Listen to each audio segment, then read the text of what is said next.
is Anya, and today I really want to make some crispy oat cookies. And if you like this video, give it a like, comment, and subscribe to my channel for more videos. In a bowl, cream together 14 tablespoons of butter and 1 cup of sugar and a quarter cup of packed light brown sugar and mix until well combined. And 1 teaspoon of vanilla essence.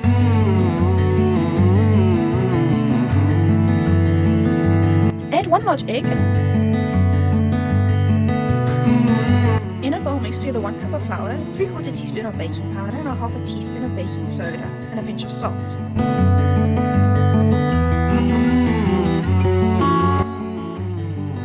Gradually add 2.5 cups of old-fashioned rolled oats.